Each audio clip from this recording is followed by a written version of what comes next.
Hello दोस्तों, आज हम बात करने वाले हैं उर्फी जावेद के बारे में। उर्फी जावेद को आजकल हर कोई जानता है क्योंकि वो इंस्टाग्राम पे काफी बड़ी इन्फ्लुएंसर बन चुकी है और अजीबोगरीब कपड़ों के चलते हमेशा सुर्खियों में बनी रहती है, या फिर यूं कहें कि हमेशा ट्रोलर्स के निशाने पर रहती है। लेकिन दोस्तों, हाल ही में एक घटना हुई जिसमें करण जौहर ने उर्फी जावेद का मजाक उड़ाया।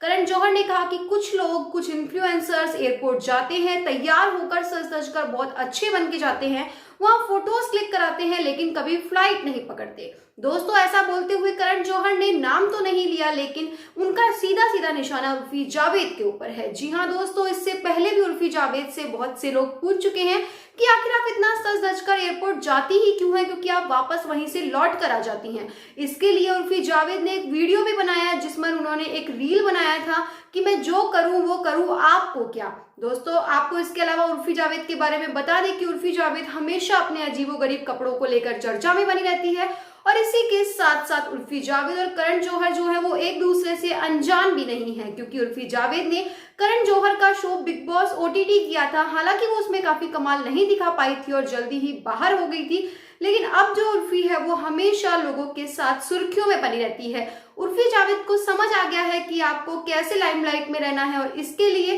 वो अपने कपड़ों से किसी भी तरह का एक्सपेरिमेंट करने से चूकती भी नहीं है। इसके अलावा दोस्तों, उर्फी जावेद ट्रोलर्स को भी जवाब अच्छा खासा देती है। अभी हाल ही में उर्फी जावेद ने एक पोस्ट शेयर की थी जिस पर एक लड़की ने उन्हें कमेंट किया कि आप ऐसे कपड़े पहनती हैं कि आपको शर्म नहीं आती। तो उर्फी जावेद ने सीधा सीधा उस पर निशाना बोलते हुए कहा कि हमारे दुनिया में, हमारे मजहब में तो जीन्स पहनना भी मना है, लेकिन तुम वो पहनती हो, इसका मतलब तुम भी गलत कर रही हो। और सही और गलत चाहे कितना भी हो, सही और गलत ही होता है। जी हाँ दोस्तों, यहाँ पे उर्फी एक बात कहते हुए साफ दिखाई दे रही है कि चोरी चाहे 1 रुपए की करो, चाहे 1 करोड़ की करो, चोरी आखिर चोरी है। तो जब तुम जींस पहनने से परहेज नहीं करती हो तो मुझे कैसे बता सकती हो कि मैं क्या पहनूं और क्या नहीं। और दोस्तों, उर्फी जावेद को चाहे ट्रोलर्स कितना भी अपने निशाने पर रख लें, कितना भी उन्हें कुछ भी कह ले, उर्फी जावेद उनकी बातों को इग्नोर किए बिना अपने फैशन सेंस को दुनिया के सामने लाने से कभी परहेज नहीं करती है। अब देखना यह होगा कि आखिर करण जौहर के इस बयान पर उर्फी जावेद की क्या प्रतिक्रिया आती है, क्या रिएक्शन आता है।